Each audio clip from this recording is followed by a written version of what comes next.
This is the 91st minute. Brighton came to Manchester United's house and beat the shit out of them this past weekend. 3-1, easily handled. Manchester United pushed them around their own backyard. Unbelievable. Ten Hag, some people call him 7 Hag. Some people call him 350 million Hag. And Brighton are sitting at 16 million Hag and completely destroyed United. I mean, what is there to say about this game? The better team, the better footballing team won. Brighton could be, they're a top team right now. As I mentioned earlier, they have they made, I believe 6 changes to their starting 11. Very impressive. I think we can all agree, and I said it. I watched the game on tape delay, and Brighton played the best football in the league. I think, as far as in possession, it can be slightly snooze fest, but they pull you out to press, and then once they break your press, they know, everyone knows where their teammates are going to be, and it seems like that is a philosophy that's been really nicely instilled by De Zerbi. And to be fair, credit has to be given to Brighton's organization, as a whole. De Zerbi just came in last season when Potter was picked off by Chelsea. So you have to give a lot of credit to the organization for having these players. Sure, you can give credit to De Zerbi for having them play a certain way, but I think the club has to be given a lot of credit for having this squad for De Zerbi. And De Zerbi said that last season as well. He mentioned that, he's just continuing Graham Potter's great work, I think was one of his quotes. I think people should give Brighton a little more credit. Obviously, United's going to make the headlines, but they played really well. I enjoyed their football. It was a tight game in the beginning, and then once Brighton got that first goal, they are just like, they keep the ball so well that it's really frustrating. Ten Hag, I thought, did well. We played like a 4-4-2 diamond to try to break the press, or to try to break their build-up coming through the middle. But Brighton kind of moved their center backs out wide. De Zerbi kind of tactically changed that, and that kind of made it difficult for those 1-2, the 2 strikers and the attacking mid Bruno, to stop their build-up, because they went wide. And Old Trafford is, all football pitches have a range of dimensions, and Old Trafford is wider than most. So Brighton was able to exploit the wide areas, and unfortunately we had an aging Casemiro holding and very much aging Christian Eriksen on the left side of that diamond, trying to keep up with, I believe, Tarek Lamptey was on the left at that time. But anyways, trying to keep up with Brighton on that side as well. But ask away. I really don't. Go ahead. I know, Milo, you have some hard-hitting questions apparently. So. No, not hard-hitting questions. I just have questions because okay. I think I can tell you're defensive about it though. So it's fine. We'll go. I'm not defensive about it. You are. You're on edge already. You're like, Milo's got hard-hitting. No, he doesn't. I just have some questions. No. Milo, you're easy. I can read you like a book, my dude. Okay, I know when you got something. Go ahead. Dude, I got nothing other than what a lot of people are talking about. There's two or three things. Okay, first of all, obviously we know how much you love Ten Hag. You've posted "Let him cook" everywhere on the internet that I at least have been. There's a post from Cartwheel with "Let him cook." And right? You're a big Ten Hag guy. Questions have to be asked. Oh, sure. About Ten Hag now. Yes or no? Okay. Absolutely, yes. I mean, he picks the team, so you're talking about an Asian Casemiro and an Asian Christian Eriksen. He's picking the team. Who would you rather put instead of Casemiro? Dude, I don't give a shit. I'm not a Man United fan. Well, then why are you asking the question? Because you're the United fan. This is your segment. No. You're asking the question. I'm answering. Who would you put in instead of Casemiro? No, I'm asking. There's no one. That's the question. That's the answer. Okay. There's no one. Okay, so you have no one else in the squad. that you That could could play in there instead Casemiro's of position right Eriksen? now? No, because Amrabat's Okay. injured. All right, that's Kobe your answer Mino's then. injured. Super Yeah. defensive, but that's your answer. Yeah, That's you not tried to a turn it to me. I'm no. not a Man United fan. I don't care. I'm just trying to ask questions for the segment. Okay. Go ahead, ask the You're questions. the United expert, not me, dude. I don't like. I'm asking to get content out of you. Oh, so you want to ask the questions that everyone's asking, basically. You don't want to ask the questions you're curious about. What? Why are you turning this to me, dude? This is about Man United. Okay, I'm asking you. Man United. I don't know what your problem is with me. We can talk about that offline. What do you want me to explain? Something. Okay, now I understand. It's a fucking question, dude. Like, do What's you the question? not think it's time to start looking at okay, Ten so Hag? all right. So the question was Casemiro. My answer is, who are you going to start instead of Casemiro? And that's my point is, sorry, I should have clarified. There's no one that can replace him right now. That was my answer. Sorry, I didn't make it crystal clear. Yeah, there's nobody. So I mean, I don't know what you expect Ten Hag to do. If that's the issue that people are having that with Casemiro, then I think you need to really think about who's in the squad. Do we have anybody who can play there? No. What do you want him to do? His hands are tied here. Okay. All right. So then that's a club issue. Then they didn't provide him with the manpower that you need. Or and we also have injuries. Yeah. Amrabat is injured. Well, I mean, Kobe every Mino's team has also injury. injured. Yeah. Yeah. But, I mean, those are two people that can play in that position. Okay, McTominay, we tried to move on last summer as well. He could technically play there. He did come on later, but I don't think he's better than Casemiro. I think more questions would be asked if you started McTominay and benched Casemiro.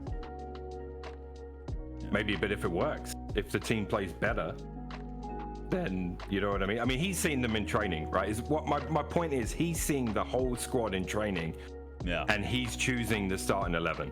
Yeah, right. Not you, not the fans. Ten Hag is choosing that. He's setting the formation. He's asking them how to play. So for me, when you get a poor run of results, it's natural that you would look to the manager. Like it's not a trick question. I'm not trying to be a dick. I'm literally just asking you, like questions have to be asked about Ten Hag. The other thing, a lot of stuff you'll see out there right now is there's a lot of excuses being made. Do you buy into that? Do you think he's hiding from the media? Because he doesn't seem to ever say we played badly, I made a mistake. Like that never comes out of his mouth, right? There's none of that from him. It's all this happened, the ref did this was offside, they did that. Like it seems to be an excuse fest from Ten Hag.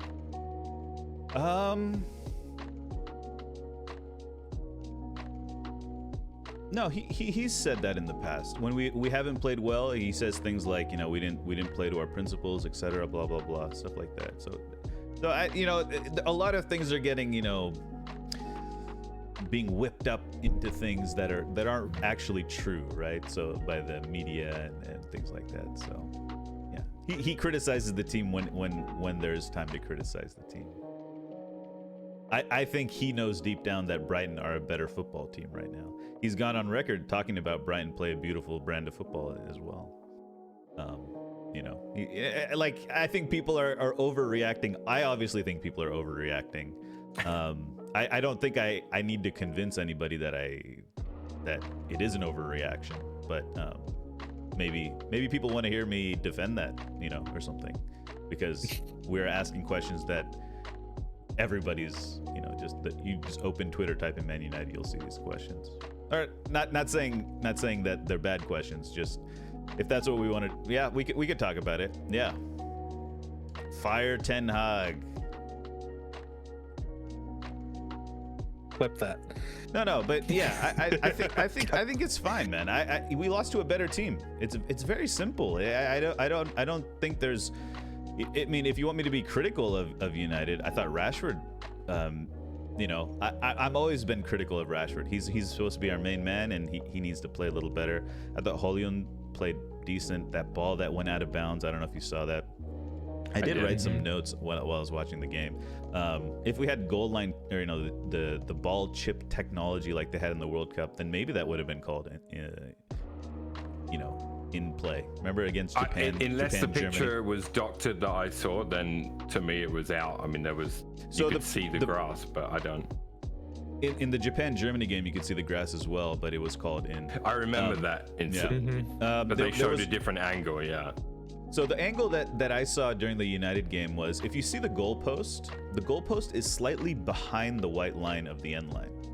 If it was a perfectly perpendicular photo, the goalpost and the end line should be one line, right? So it's geometry at that point. I'm not trying to defend it should have been a goal or whatever. I'm not trying to say that. I'm just saying, if we had goal line ball chip technology, we could get a definitive answer, but we don't have that yet. I'm not sure why. Maybe it's just too expensive to keep the costs up or whatever for each ball to have a chip in it like they had at the World Cup.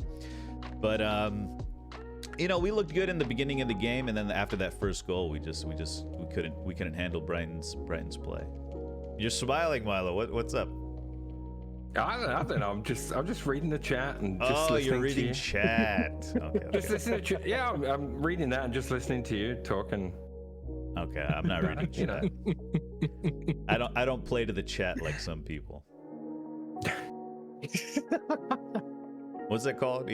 What's that called? Like Pandering. Pandering. There's no questions in chat. It's more just comments. I thought Reguilon played well. He had a decent well, but it's his first debut for the club. He's obviously going to play hard. Yeah, there's a lot of organizational things. Let Ten Hag cook. I mean, you brought it up in the beginning. I couldn't have said it better. You brought it up. Let him cook. Seriously, it's going to take time to get this team, this club out of the swamp. How long's he been there now? A year and a month or two. Okay, so we're in year 2. This is how you spoke about Arteta. So okay. Just repeat it. We're in year 2. Arteta finished 8th his first season, I believe, or something. Yeah, I think so. Yeah. He took over from Unai during the season, but yes. Yeah. But yeah, I mean, look, I'm not. This isn't a dig, so I know you're gonna get defensive. I'm just saying that you don't want to be a downer bringing up Tottenham's fixture list, Okay, keep attacking, dude. I'm not attacking. Whatever you have to do. Whatever you have to do to make yourself feel better. No, this fine. isn't a dig. Go ahead, say what you got to say. I never said it wasn't a dig. What I said is. I thought you said it wasn't a dig. This wasn't a dig. It isn't. Okay. And but I didn't say that. You said it this segment. I said it in the Tottenham segment. What I'm saying to you is, you mentioned Arteta in year 2. You had certain expectations, right? Going into year 3, you're talking about if he doesn't win now, I mean, you got to get rid. So how long do you give Ten Hag? What if these results continue? How long do you give him? If we keep losing to top 6 teams, I give him. He won't get fired. How long do I give him? I give him. Let's see. We're into year 2, 3. I'll give him 5 till year 5. Let him get his players in. Let him get his own players in. Right? Holgund is not a band-aid signing. Casemiro was a band-aid signing. Anthony, these things that are happening with Anthony, kind of unforeseeable. This whole thing. I don't think you can blame Ten Hag for that. I don't think you can, but it is a setback, and that is Anthony's. His off the field stuff is what I'm talking about. On the field, I think he's doing his role, what Ten Hag wants him to do. So I'm not worried about on the field stuff. It's off the field stuff which is gonna cause problems here with Anthony. But everyone else, I think Malacia, good squad player. Casemiro, good band-aid signing. Eriksen, free transfer, good band-aid signing as well. Højlund, I think he looks very promising. Unknown? No, unknown at the moment. He's unknown, but I think he looks very promising. He looks very promising. He's gonna make all the right runs. He's a proper forward. Poacher type. Onana has to be a concern. I mean, the shots faced versus goals conceded column is pretty bad right now. Yeah. Whether or not you blame the rest of the team, it is pretty bad. Yeah, I wasn't exactly a De Gea out guy because of his shot stopping capabilities. So yeah, I understand why.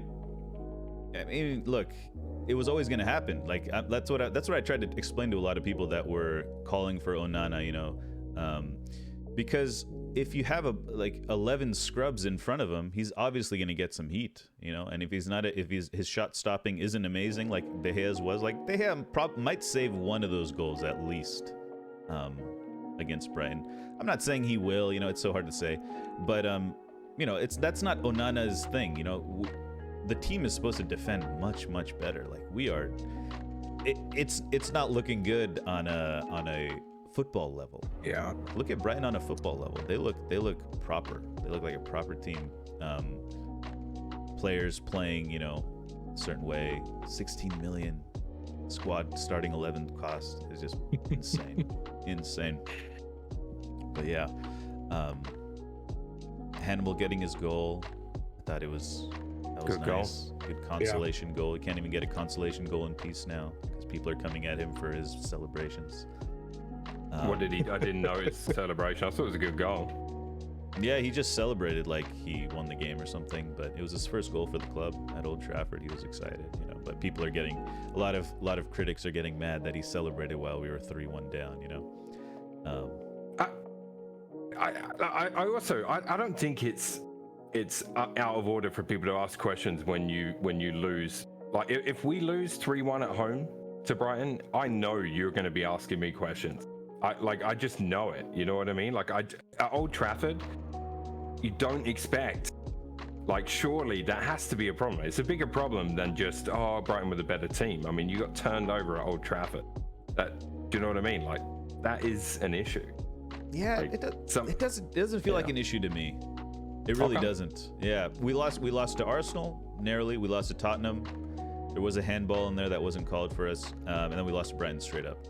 You know, three solid teams. We lost to them. It's good.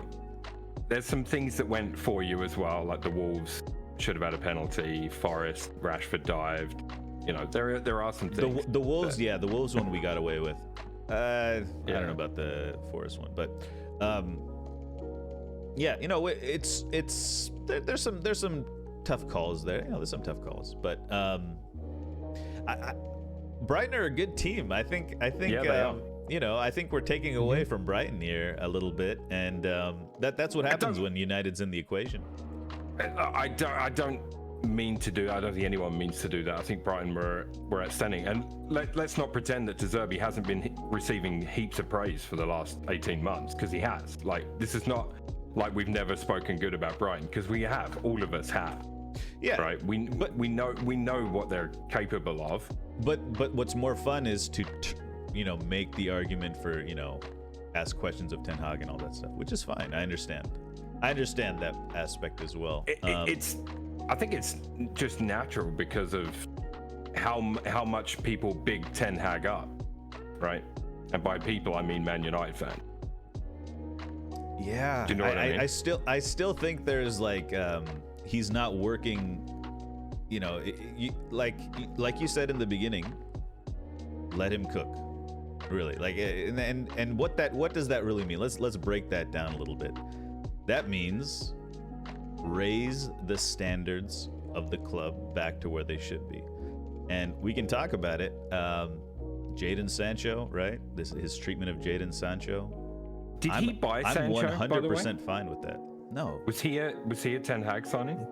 No, he was not. Okay. No. Much before. I don't know the timeline on that. So that's... No, he was not bought last summer. And basically, you know, what's happened, his treatment of Sancho, and I believe Wan-Bissaka is out for a couple months with a hamstring injury, apparently. That's what I'm hearing. I wonder if, you know, Sancho said he's being a scapegoat for this and that. We don't know what training's like. What if everyone's just goofing off in training? You know, no one's ever going to give Ten Hag that line of positive outlook, good faith argument for Ten Hag, right? No one's gonna say, you know, oh, when Oli came in everyone kind of said, oh, this is a joke. We're not going to take this seriously anymore. We're just going to get our paycheck. We've made it to Man United. We don't got to prove anything to anybody, you know. And Ole's there, you know, barely any managing experience, and we're just going to. But this is just you thinking. This is you telling us what you think could be happening on the training field. Just like people think that Ten Hag is the problem here. That's what I'm saying. Like, people are saying Ten Hag is the problem. I'm saying there's many things that could be the problem here. There's many things, and I think that Ten Hag obviously is going to get it's basically the same cycle we've had with our managers, right? Slowly, you know, the whole press and, you know, the Twitter bots. It is the manager's job to take that, right? For the most part. No, take it, give it and take it, fine, whatever. That doesn't matter at the end of the day. What matters is whether the club fall for it and fall under the pressure of the fans or whatever, to make a change or whatever. But there's nothing that Ten Hag has done that I dislike. Still, I think he's trying to change the culture of the club that has lost its identity and culture for like 10 years or something. How long was I'm trying to think of other clubs. Arsenal, you know, they've kind of been in like a kind of they haven't won a league in a while. Liverpool hadn't won a league in a while. You know, we haven't won the league for what, 10 years now, right? I think this year. Yeah. You know, I think it is what it is, you know. This is football. It's organizationally, you have to prepare things in order to win. Brighton have had a great squad, great signings from before De Zerbi got there. Pep Guardiola, before he arrived at City, had Chiki Begiristain. Arteta had Edu before he arrived. You know, Klopp, I will say, Klopp arrived and slowly changed the culture, right? He had to build his squad with great signings and stuff like that. And so I give Klopp credit for sticking it out, because he had 3 or 4 years of no titles or anything, right? I believe. He also had a similar kind of league position finishing as Arteta did, right? Mm-hmm. 7th, something, I don't know. So, you know, yeah, we finished 3rd. I think the whole Premier League was a bit weaker, and this is gonna sound like a dig, but I had mentioned it last year, that I think Arsenal's best chance to win the title was last year, because all the other teams were in a bit of a transitional phase. But now, as all these teams have kind of tried to figure out, obviously Chelsea, United are struggling, the league will be a little more tougher, and Brighton's kind of emerged in that as well. I thought Newcastle would be better as well. But, you know, maybe that 3rd place finish was a little overinflated, and maybe we're actually a 5th, 4th place team or something, you know. I think top 4 is the goal. Yeah, I don't know if you guys have anything else to talk. I feel like I'm just rambling now, because I don't know. It's just like, these are things that are not that important to me. Like, I'm not panicking like some people might be. But I'm also, I don't know. I'm not exactly, I don't have the same mind space that I had last season, so maybe that has to do with it. 5 years. You give him 5 years. 5 years? Yeah, you said you'd give him 5 years. Yeah. Oh, no, I'd give him 5 years. Yeah. Wow. I'd give him like 4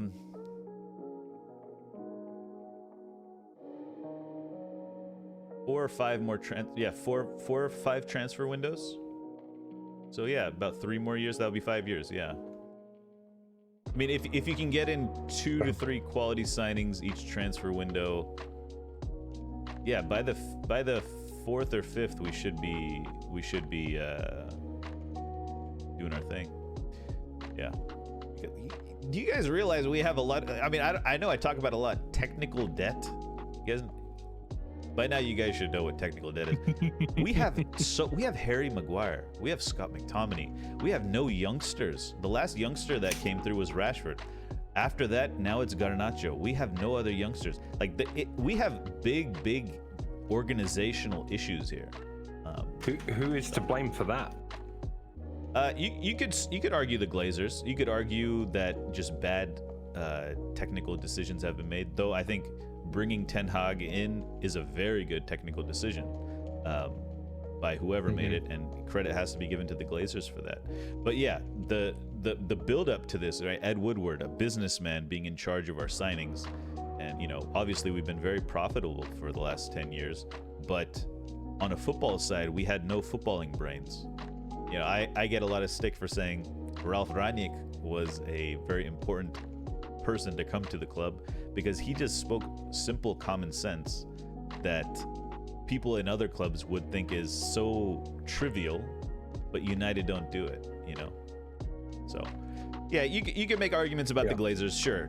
Move the Glazers in, out, fine. That's fine. I'm not too sensational. Like, it's gonna take time. My personal belief is, this is a hot take, okay? Rashford is the cause of all the toxicity. He is the watermark for the squad, and if that's our watermark, we're gonna have problems until Rashford is no longer the main man.